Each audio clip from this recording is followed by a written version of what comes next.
नमस्कार बच्चों, स्वागत है आप सबों को स्टडी टाइम यूट्यूब चैनल पर। तो बच्चों, इस वीडियो के माध्यम से कक्षा 8 क्लास का हिंदी का जो है सो 11 चैप्टर झारखंड के दो सपुत्र, तो इसके बारे में जो सो मैं आपको विस्तार पूर्वक बताने वाला हूं इस अध्याय के बारे में, और आपको रीडिंग करके जो सो एक एक टॉपिक को समझाने वाला हूं। तो चलिए वीडियो को शुरू करते हैं। देखिए, वीडियो को शुरू करने से आपसे एक रिक्वेस्ट है कि वीडियो को लास्ट तक जरूर देखें। और देखिए, झारखंड के दो सपुत्र का अर्थ क्या होता है, हेडिंग को समझिए। कहने का अर्थ ये है कि झारखंड में जो सो कुछ ऐसे व्यक्ति हैं जो सो कुछ मतलब अलग हट के काम किए हैं, अच्छे काम किए हैं। और भी व्यक्ति हैं, 2 व्यक्ति 4 व्यक्ति का नाम आ सकता है। तो ये झारखंड के दो सपुत्र के बारे में कहा जा रहा है कि कुछ 200 व्यक्ति हैं जो खास हैं और वह जो सो झारखंड के लिए बहुत अच्छे काम किए हैं, उनके बारे में हमें बताया जा रहा है। तो चलिए देखते हैं। देखिए, कहते हैं झारखंड की धरती, झारखंड की धरती, झारखंड की धरती, झारखंड की धरती पर केवल ना दिल को सुकून देने वाले हरे भरे वन चिड़िया का कलरहाट और कराती नदियाँ, बल्कि बल्कि बल्कि अनेक अनेक वीर की जन्मभूमि भी है। तिलक मांझी, सिंधु कांदू, बिरसा मुंडा, तेलका खाड़ी और विश्वनाथ सहदेव गणपत राय और शेख भिखारी, वीर भोजू, भगत भगत जात, खड़िया विश्वास और अनेक प्रकार के ऐसे लोग हुए जो है सो या अपनी गोद में खेलने का एक गौरव प्राप्त किया। कहने का अर्थ है, ये सब जो सो जिन व्यक्ति का नाम अगर लिया गया है, वो सब व्यक्ति जो सो झारखंड के कुछ अलग काम किए हैं, अलग हट के काम किए हैं, बेहतर काम किए हैं, अच्छे काम किए हैं। तो इनके कामों के बारे में जो सो इस अध्याय के बारे में इस अध्याय के विस्तार से हमें बताया गया है। तो देखिए, कहते हैं भारतीय इतिहास में अनेक अपने क्षेत्र का नाम स्वर अक्षरों में अंकित करने वाले इन सपुत्रों के नाम झारखंड की गरिमा को अछूत बनाए रखती है। इस इतिहास को एक अध्याय की शुरुआत होती है। भारतीय संविधान के निर्माण की कथा हमारी शासन व्यवस्था की नींव है, और भारतीय संविधान इसके निपुण के लिए 1946 में गठन संविधान सभा में इस पावर धारक के दो सपुत्र ने निर्वाचित सदस्यों के रूप में अपनी सक्रियता भूमि निभाई, और वे मांग गौतम, जयपाल सिंह मुंडा और एक बाबू नारायण सिंह। कहने का अर्थ है कि जो सो झारखंड के दो सपुत्र जो ऐसे थे जो सो जब भारत का संविधान लागू हो रहा था, तब जो सो अपना भूमिका इन्होंने निभाया। और उनमें से 2 व्यक्ति का नाम था, एक का नाम था जयपाल सिंह मुंडा और एक का नाम था बाबू नारायण सिंह। तो ये 2 व्यक्ति ऐसे थे जो सो 1946 ईस्वी में जो सो जब भारत का संविधान लागू हो रहा था, तब ये जो सो कुछ हमें जो सो मतलब एक नई दिशा दिखाई। ठीक है, अब फिर आगे कहते हैं, और ये व्यक्ति जो सो झारखंड के हुए, यानी कि झारखंड में भी जो सो ऐसे बहुत ऐसे हस्ती हुए हैं, बहुत ऐसे वीर पैदा हुए हैं जो सो झारखंड के लिए बहुत अच्छे अच्छे कार्य किए हैं। फिर आ कहते हैं बहुभूमि प्रतिभा, बहुमुखी प्रतिभा के धन जयपाल सिंह मुंडा का जन्म 3 जनवरी 1903 में हुआ, 1903 ईस्वी में रांची जिले के तपकल गांव में हुआ था। और वे बचपन से ही मेघवाती थे, और प्रारंभिक शिक्षा गांव के मिशनरी स्कूल से हुआ था, और बाद में वे संत फॉवर स्कूल रांची आ गए। और कहने का अर्थ है, उनका जो सो प्रारंभिक शिक्षा जो सो गांव में हुआ, और वह जो सो बाद में जाकर स्नातक शिक्षा के लिए जो सो वह रांची आए, और वहाँ से उन्होंने पढ़ा। कौन? जयपाल सिंह मुंडा। और इनका जन्म जो सो 1903 ईस्वी में हुआ था। और फिर आगे देखिए, इन्होंने क्या किया क्या नहीं किया। फिर आगे कहते हैं, उनकी कुशलता, बुद्धि तथा नेतृत्व के कारण उन्होंने जो सो ऑक्सफोर्ड इंग्लैंड में भेज दिया गया, और वहाँ जो सो 1926 ईस्वी में उन्होंने जो सो अर्थशास्त्र में स्नातक प्राप्त की, यानी कि अर्थशास्त्र में जो सो वह पास हो गए, फिर परीक्षा में पास हो गए। और वहाँ इन संत जॉन कॉलेज के जूनियर कॉमर्स रूप में जो सो प्रो प्रेसिडेंट बनाया गया। और इससे पहले किसी गैर ब्रिटिश छात्र को यह अवसर नहीं मिला था, और किसी भी जो सो ब्रिटिश छात्र इस अवसर को नहीं पाया था कि जो सो कॉमर्स रूप में जो सो वह प्रेसिडेंट बन सके। और श्री मुंडा 1927 से 1928 में आईसीसी चुने गए, और आईसीसी का एक मौखिक परीक्षा में उन्होंने सर्वाधिक अंक प्राप्त किए। और उन्होंने एक और परीक्षा हुआ, उसमें भी जो जाकर जो सो उन्होंने बहुत अच्छे नंबर आए। फिर आगे कहते हैं फिर कहते हैं आगे कि 2, देखिए कहते आगे कि दो वर्षों के परीक्षण के लिए भेजा गया कि हॉकी से इनका गहरा लगाव हो गया, और हॉकी से जो सो इनका गहरा लगाव हो गया। वे हॉकी के एक बहुत अच्छे खिलाड़ी थे, और सन 1928 ईस्वी में एक्सचेम्बर में आयोजित ओलंपिक खेल के लिए उन्होंने भारतीय हॉकी टीम का कप्तान बनाया गया, और इसके नेतृत्व में टीम ने स्वर्ण पद्म हासिल कर विश्व में अपने देश का नाम रोशन किया। और इस कारण इनका एसएससी का इस साल का परीक्षण छूट गया, और असेंबली वापस आने के बाद उन्होंने परीक्षा पूरा करने का आदेश मिला, और इस आदेश को उन्होंने बहुत अपमान महसूस हुआ, और फलतः उन्होंने एसएससी के त्याग पर दे दी।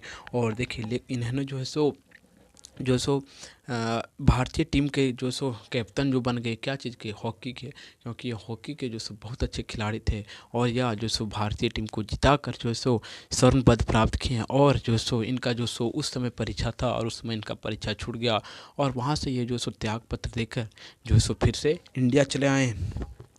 फिर देखिए आगे कहते हैं बाहर चले आए, और इन्हें जो सो बहुत अपमान महसूस हुआ।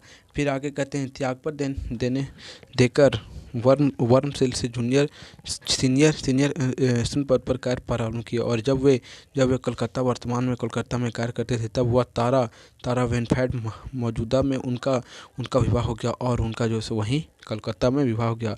और सन 1937 ईस्वी में वे प्रिंस ऑफ कॉलेज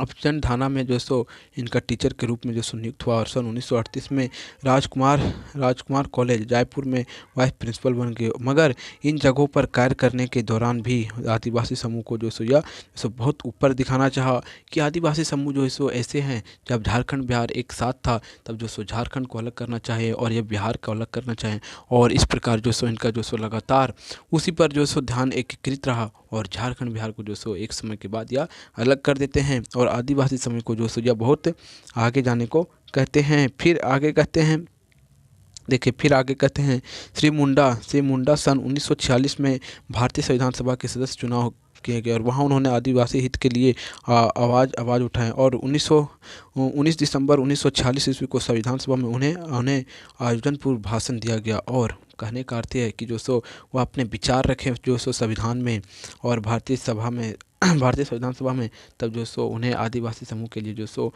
कुछ करने को कहा गया, और वह जो सो उन्हें वहाँ भाषण कहने को दिया गया, और वहाँ जो सो जाकर वह कुछ जो सो आदिवासी समूह को जो सो ऊपर दिखाने का प्रयास किए। फिर कहते हैं महत्वपूर्ण अंश इस प्रकार है, जब जब भारत अपने इतिहास के एक नया अध्ययन शुरू करता है, तो हमें अवसर की समानता मिलनी चाहती है। और मैं चाहता हूं कि पंडित जवाहरलाल नेहरू की बातों पर भरोसा करूं कि उन्होंने जो शब्द कहे हैं वह उसी तरीके से लागू किए जाए। क्योंकि आदिवासी समाज में जाति के लिंग के आधार पर कोई भेदभाव नहीं आता, उन्हें प्रजातंत्र की सीख नहीं जा सकती, बल्कि प्रजातंत्र उस प्रकार से मुंडा जी कहते हैं कि जो हमें पंडित जवाहरलाल नेहरू है उनके पर जो सो हमें भरोसा करना चाहिए, और वे अच्छे कार्य करेंगे, ये जो सो हम समझ लेते हैं। और फिर आगे कहते हैं इस भाषण के परिणाम स्वरूप आदिवासी समूह को संविधान में अनुसूचित जाति का दर्जा दिया गया, और इस प्रकार जो सो वह अपने भाषण देकर जो सो अनुसूचित जनजाति का जो सो संविधान में दर्जा दिया जाता था। नौकरी और विधायकों में 7.5% आरक्षण प्राप्त किया, और उन्होंने जो सो आरक्षण मिला, और आरक्षण प्राप्त किए। और आगे कहते हैं मरांगे गोमला जयपाल सिंह मुंडा 20 मार्च 1970 को दिल्ली में सदा के लिए हमारा साथ छोड़ते हैं, और वह जो सो उनका मृत्यु हो गया 20 मार्च 1970 ईस्वी में। फिर आगे लगभग 3 वर्ष के उपरांत 15 नवंबर 2000 ईस्वी को झारखंड राज्य की स्थापना का उन्होंने अपना पूरा सपना हुआ, और उनके सम्मान में झारखंड सरकार ने रांची स्थित स्टेडियम का नाम एक जयपाल सिंह मुंडा स्टेडियम रख दिया। और इतना ही नहीं, राष्ट्रीय खेल में हेतु निर्माता मेघ स्पोर्ट्स मंदिर का खेल गांव का नाम जयपाल सिंह मुंडा गेम कॉम्प्लेक्स रख गया, और उनके नाम पर जो सो भारत के जो सो झारखंड के जो सो बहुत जगह का नाम भी रखा गया है, एक स्टेडियम का नाम रखा गया है, खेल का भी नाम रखा गया है, क्योंकि वह झारखंड और बिहार को अलग करने में उनका बहुत योगदान रहा। और आदिवासी समूह को जो सो आरक्षण और अनुसूचित जनजाति में जो सो कितना नंबर का जो सो प्रतिशत का नौकरी में उन्होंने छूट दिलाया। फिर कहते हैं झारखंड के वंचित अथा मातृ धरती के दूसरे सपुत्र थे बाबू रामनारायण सिंह सिंह, इसका जन्म 1900। अब दूसरे आते हैं बाबू रामनारायण सिंह, जिनका जन्म 1850 ईस्वी को वर्तमान चतरा जिले में इटावा प्रखंड में तेरती जैसे छोटे से कस्बे में हुआ था। इनका पिता का नाम भोलू सिंह था, जो आर्थिक रूप से विभिन्न किसान थे, जिनके प्रारंभिक शिक्षा स्नातक जोरी, मुंडा, वाकनकुंड आदि में हुआ था। और तातापाच हजारीबाग जिला स्कूल के सन 1908 में वे उन्हें एंट्रेंस की परीक्षा पास की। और वे बचपन से ही मेघत थे और पिता की दयनीय आर्थिक स्थिति के इनकी शिक्षा दीक्षा बहुत बड़ा अवरोध थी। परंतु परिवार के लोग ने उनके बुंदेल हौसले और लगन को देखते हुए उनकी पढ़ाई जारी रखने का निर्णय लिया। चूँकि उस समय बंगाल, बिहार और उड़ीसा प्रांत से एक ही विश्वविद्यालय कोलकाता में था अतः उच्च शिक्षा के लिए उन्हें कोलकाता जाना पड़ा। और वहाँ रिपन कॉलेज के सन 1913 में उन्होंने बीए की परीक्षा पास की। और उसी समय वे डॉक्टर राजेंद्र प्रसाद के संपर्क में आए और उनसे समाज सेवा की प्रेरणा की। लेखक का कहने का अर्थ यह है कि जो दूसरा जो नारायण सिंह मुंडा जो हैं, वह भी जो झारखंड के लिए बहुत अच्छे कार्य किए हैं। और वह जो हजारीबाग और कहीं जो झारखंड के जो जिले में पढ़ कर जो छोटे मोटे स्कूल में पढ़कर फिर वह जो कलकत्ता के महाविश्वविद्यालय में पढ़े। और वहाँ जाके जो डॉक्टर राजेंद्र प्रसाद से उनका मुलाकात हुआ और वहीं से वे उनके हेल मेल हुए। फिर आगे कहते हैं सन 1914 में वे स्टेटिक सेमेट्रिक और ऑफिसर के पद में नियुक्त हो गए।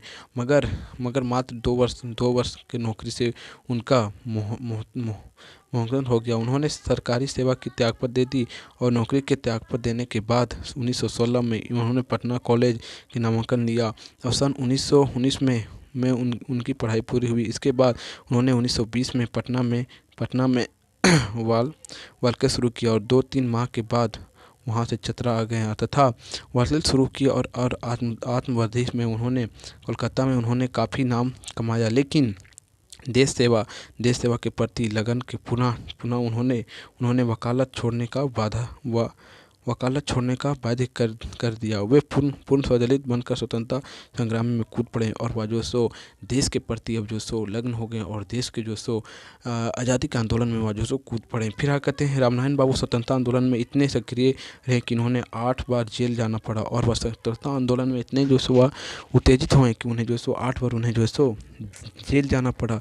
और फिर आगे कहते हैं इनके जीवन के दशक में अधिक वर्ष व्यतीत हो गया और सत्य आंदोलन 1920 ईस्वी में लेकर स्वतंत्रता प्राप्ति के वर्ष में 1947 ईस्वी तक की देश आज़ादी तक उनका प्रमुख श्रेय रहा। और 1947 ईस्वी तक उनका देश के लिए एक प्रमुख श्रेय माना गया। और फिर आगे कहते हैं कि कहीं भी बड़े निर्णय और दामादन तरीके से रखते हैं उनके कर्तव्यों का प्रभाव होकर लोग उनके समर्थक बन जाते थे। यही कारण था कि जेल में भी अंग्रेज सरकार की उस पर कड़ी नज़र रहती थी। और क्योंकि इसलिए कड़ी नज़र रहती थी क्योंकि वह बुद्धिमान व्यक्ति थे और उनके एक बातों पर जो सभी लोगों मर मिटने वाले थे। इसका आज़ाद इस बात से लगता था, अंदाजा इस बात का लगता था कि 1934 में वे बिहार में और विनाशाग्रित भूकंप के बाद डॉक्टर राजेंद्र प्रसाद सहित सभी आंदोलनकारियों को जेल से छोड़ा दिया गया। और तुरंत बाबू रामनारायण सिंह को जेल में रखा गया। और कारावास के दौरान उनके 2 पुत्र का देहांत हो गया। और ऐसे दुखद घटना के बाद वे देश सेवा के मार्ग से विचलित नहीं हुए। लेकिन सन 1946 में जब संविधान सभा का गठन हुआ तो वो बाबू रामनारायण सिंह भी उनका एक सदस्य बन गया। और उन्होंने पंचामृत राज्य व्यवस्था के संबंध में तथ्यपूर्ण ढंग से अपनी बातों को रखा था। और दशकपूर्ण जीवन शैली वाले बाबू रामनारायण सिंह ने न केवल स्वतंत्रता बल्कि सामाजिक सुधार के प्रति वे सचेत रहते थे। हजारीबाग जिला परिषद उपाध्यक्ष के रूप में उन्होंने अपनी राजनीतिक भूमि निभाई। और छोटा नागपुर का शेर नाम से विख्यात इस महान हस्ती ने 24 जून 1964 में सदा के लिए अपनी आंखें बंद कर ली। कहने का अर्थ यही बनता है लेखक की वह बहुत अच्छे कार्य किए झारखंड के लिए रामनारायण बाबू जी। और वह भारत के आंदोलन के लिए कई बार वह जेल भी जा चुके थे। लेकिन और इस प्रकार इस अध्याय के माध्यम से हमें लेखक बताते हैं कि हमारे झारखंड में कितने सुपुत्र जन्म लिए और वह बहुत अच्छे अच्छे जो सो काम किए, जिनके बारे में जो जो लोग भूल जाते हैं। लेकिन इस अध्याय के माध्यम से लेखक जो समय बताते हैं कि झारखंड में ऐसे अनेक वीर पैदा हुए हैं और बहुत अच्छे अच्छे कार्य किए। और इस प्रकार यह अध्याय समाप्त होता है। अगर आपको वीडियो अच्छा लगा हो तो वीडियो को लाइक करें और चैनल पर नए हो तो चैनल को सब्सक्राइब जरूर करें। चलिए फिर मिलता है आपको एक नई वीडियो में।